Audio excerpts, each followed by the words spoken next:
Welcome to Fluid Coding and AI. A long-lived fork is not usually hard in a heroic way. It is hard in the boring way. Upstream moves, your local change still matters, the conflict looks obvious, and one tiny wrong choice can erase the reason the fork exists. That makes fork maintenance a good test for coding agents, not because it is glamorous, because it is repetitive, stateful, and extremely easy to get almost right. I do not want an AI to own my fork. I want it to run the maintenance loop, produce receipts, and stop when judgment is needed.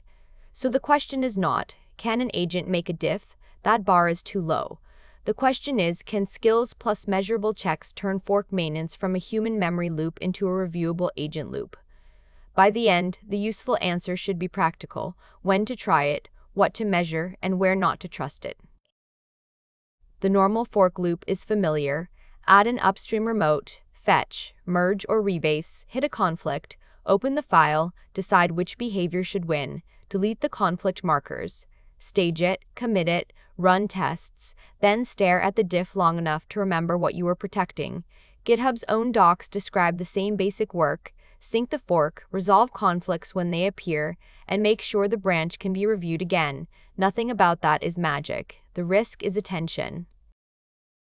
This is where the controller framing matters. A maintainer decides what the fork means. A controller runs the loop against that decision. It can inspect the repo, fetch upstream, create a maintenance branch or worktree, attempt the merge, resolve the mechanical part, run checks, and write down what changed. That distinction keeps the agent useful without pretending it has product judgment. It can propose. The repository has to prove. The maintainer still decides. Here is where my expectation changed. I used to think the interesting part would be whether the agent resolved the conflict. That is the obvious drama. But the better test is whether the result becomes easier to review than a manual catch-up.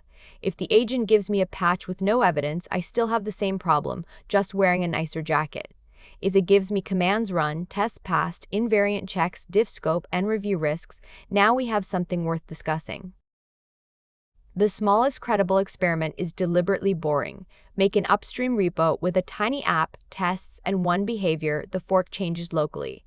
Then change upstream in the same file so the sync creates a real conflict. The agent has to bring upstream forward without deleting the fork-only behavior. The checklist is simple: clean git state, no conflict markers, tests pass, the fork invariant still has proof, and the final diff is small enough for a human to review without developing a 1,000-yard stare. Now run it once without the maintenance skill, give the agent a broad prompt, and let it work.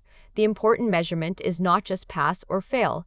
Did it notice the real conflict? Did it preserve the fork-only invariant? Did it run the agreed commands, or just say the code looked fine?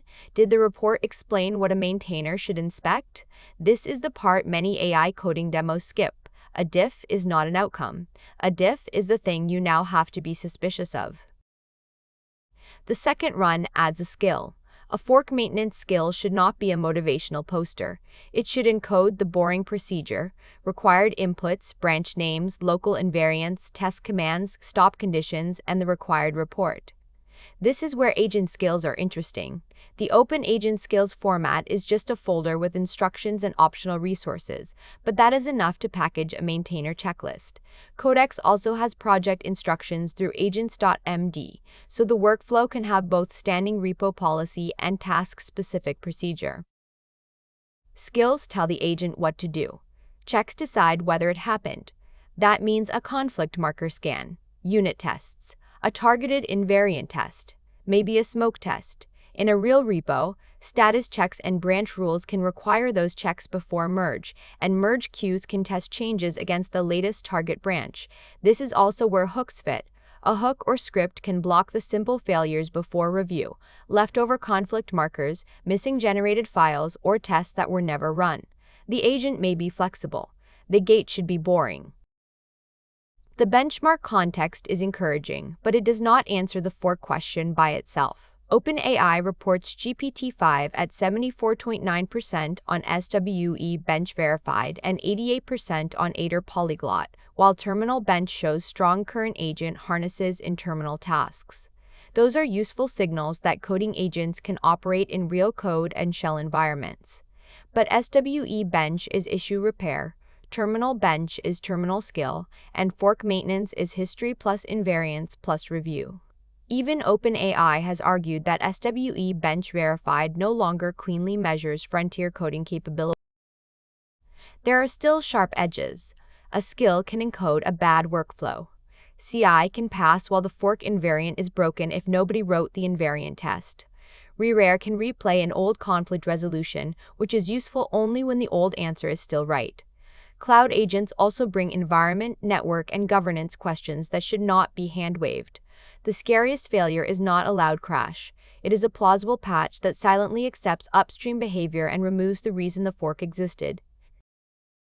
My practical verdict is, use agents for fork maintenance when the repository has explicit invariants, deterministic checks, and a human review gate. Do not ask the agent to be the maintainer. Ask it to be the controller. Give it the skill.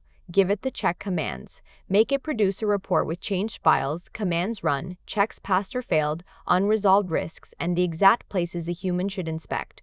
That turns the job from trust this diff into review this maintenance run. That is a much better bargain. If this helped you think about agents as controlled maintenance systems instead of magic diff machines, like the video and subscribe to Fluid Coding and AI. I will keep testing the boring workflows because that is where the useful automation usually hides.